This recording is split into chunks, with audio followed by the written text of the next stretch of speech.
Dream Machines was a two-day workshop held on January 21st, 22nd, 2008 that brought together academics and researchers from universities all over the UK to explore the use of game engines in live performance.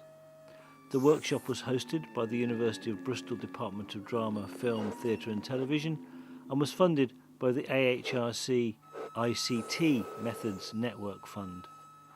This 8-minute documentation gives an impression of some of the work we did.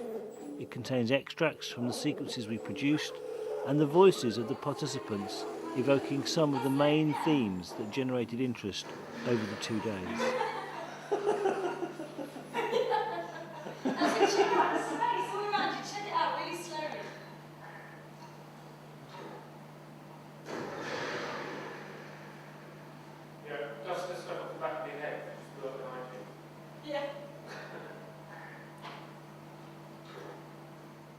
It's like being in an environment where you don't know why you're there, what you're doing there, and why you have to address certain behaviours.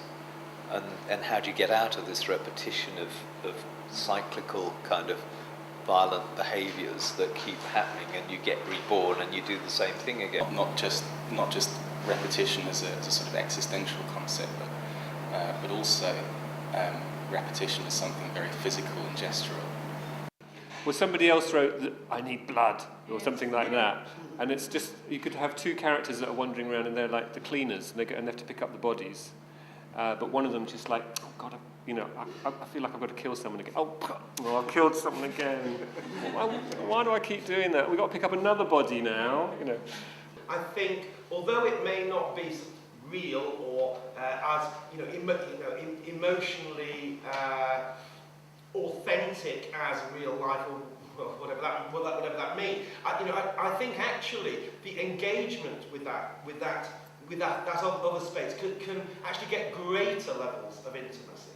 And actually, it's the classic thing of falling in love online with someone you've never met. It's just text and so on. And there is a freeing of barriers. We've reached now a point where work like this and Paul Sermon's work and Sita's work and other performers who have been working in this field now, we've got exemplars. Structured performance pieces which can highlight to us the kinds of levels of depth of intimacy that can happen over time in these spaces. And then you have exploratory pieces which are like this one, where there is maybe more getting myself in my space. I don't maybe touch in the same way, but I do get this fun level of touch. Oh yeah, it's kind of exciting to put my hand virtually around a stranger. I don't know, maybe I might be able to, touch a part of their body that I wouldn't normally touch. I think we kind of have to differentiate between different levels of types of intimacy that kind of can occur, some which are just out of fun and curiosity, and some which are actually possibly more about, I guess, a different type of emotional kind of connection then.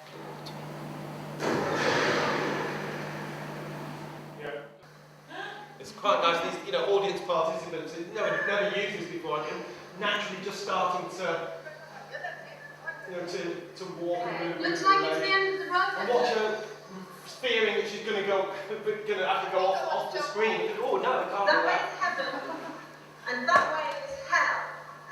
Which way do you want to go, Emily? I want to jump off there. Which is this, and so instead of kind of a joypad with little sticks and buttons, it's a gestural controller.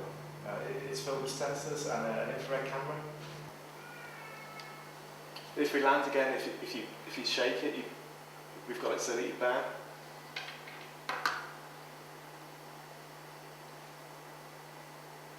So you program those things in? Yeah. You have to reprogram it. You have to reprogram it in Second Life as well. There's certain letters that GlovePie can't use. He can't use the letter N, for example. So you can't enter commands in Second Life that use the letter N to trigger things. I don't know why that is. I'm down. You're looking for us. Well, this is interesting. I don't think I'm the only person controlling this. So there's something about the way in which he's moving, particularly when he's upside down, which invites a kind of gestural interface. And what I would be interested in doing is exploring. So it's quite difficult to think and speak and things all the same time.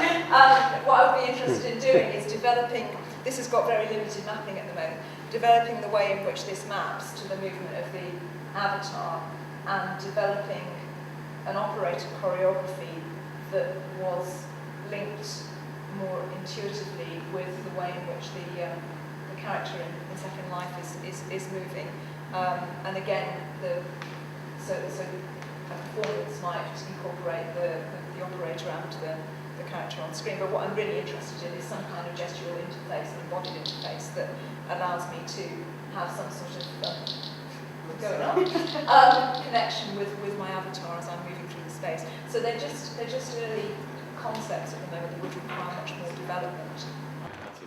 Setting up two characters and then trying to get them in the same space and seeing how they interact. Yeah, that's what we're doing too. Yeah. It's hard, isn't it? It is hard, yeah. It is. Spatial relations, baby. That's it, that's buns. It's always very helpful. She got a good bum. She's a bit of a mover. What's it like too? He looks great. I think we should move on to getting them into a space together, though. Yeah. Now we've got them. Now we've Yeah, got them. let's like start to rehearse the scene a bit. Yeah, exactly. Okay. So how are you doing your gestures? Gestures. Yeah. Something really wrong with this character being able to fly? So I went in there. Into here? No, into that exit Okay. sign. Why do you stay with me? Why do you keep me? There's no one else. There's nowhere else. You're leaving me all the same. I'm trying. You don't love me. No. You loved me once. Once. I've made you suffer too much, haven't I? It's not that. I haven't made you suffer too much. Yes. Oh, you gave me a fright. Forgive me. I said forgive me. I heard you.